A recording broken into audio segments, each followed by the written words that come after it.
WhatsApp guys, welcome to my channel पर new है तो चैनल को सब्सक्राइब, वीडियो को लाइक कीजिएगा। तो आज के इस लेक्चर में मैं आपको समझाऊंगी square root of 7.29 by prime factorisation method. तो जब भी कोई डेसिमल में नंबर आ जाए तो उसका स्क्वायर रूट किस तरह लेते हैं।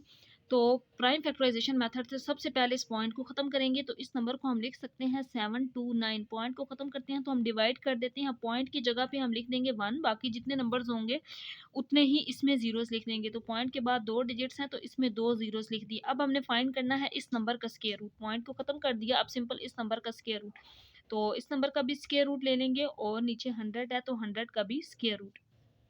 अब यहाँ पे प्राइम फैक्टराइजेशन मेथड से स्क्वायर रूट लेने हैं तो पहले हम फैक्टर्स बना लेंगे 729 के। तो इसके फैक्टर्स बनाएंगे। अब लास्ट डिजिट 9 है तो ये 2 के टेबल में तो नहीं जा सकता, हम इसको 3 के टेबल में करके देखते हैं। 3 2s आर 6 और यहाँ पे 1 बच गया, यहाँ 12 बन गया। 3 4s आर 12 और 3 3s आर 9। अगेन 3 है तो इसको 3 के टेबल में ही करेंगे। 3 7s आर 21 होता है, 3 8s आर 24 और 3 1s आर 3।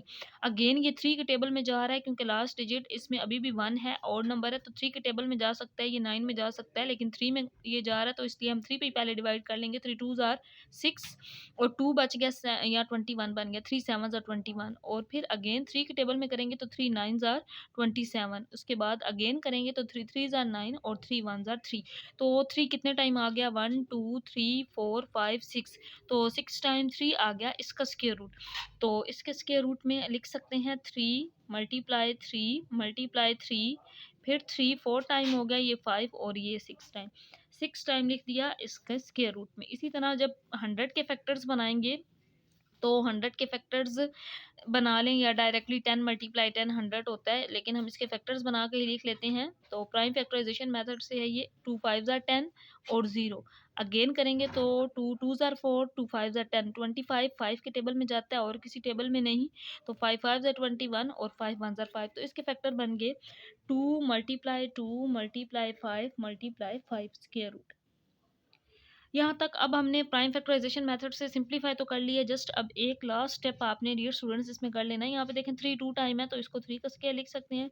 फिर 3 2 टाइम है तो 3 का स्क्वायर लिख सकते हैं। फिर ये दो 3 हैं तो इनको 3 का स्क्वायर लिख दिया और ऊपर स्क्वायर रूट इसी तरह आ गया। अब डिवाइडेड बाय नीचे जो टर्म है अब इसको लिख सकते हैं हम 2 का स्क्वायर और 5 2 टाइम है तो 5 का स्क्वायर। अब स्क्वायर रूट की वैल्यू 1/2 होती है। ये स्क्वायर स्क्वायर रूट से कैंसिल, ये भी कैंसिल, ये भी कैंसिल, क्योंकि स्क्वायर रूट सब पे है ना होल पे, तो ये कैंसिल आउट हो गया।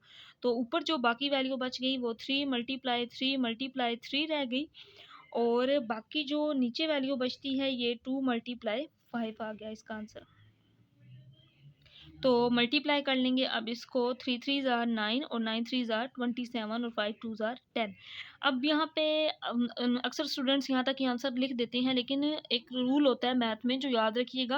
अब क्वेश्चन अगर पॉइंट में या डेसिमल में है तो आंसर भी आपने डेसिमल में ही निकालना है। तो ऊपर वाली जो वैल्यू होती है इसको हम अंदर रखते हैं, चाहे बड़ी है चाहे छोटी है, आपने इसको अंदर रखना है। 10 पे करना है। अब 10 3s आर तो 30 हो जाएगा, इससे बढ़ जाएगा तो हम 10 2 पे करेंगे। 10 2s आर 20 माइनस करेंगे 7 आ जाएगा। अब 10 7 पे तो नहीं जा सकता, 7 छोटा है, ऊपर पॉइंट लगाएंगे, यहाँ पे 0 लगाएंगे तो 10 7s आर 70। तो बाकी यहाँ पे 0 आ गया तो इट मीन्स इसका आंसर क्या आ गया 2.7। तो जो हमने फाइंड किया वो किसका था, स्क्वायर रूट 7.29 का क्या आ गया 2.7। ये था स्क्वायर रूट डेसिमल नंबर का प्राइम फैक्टराइजेशन मेथड से।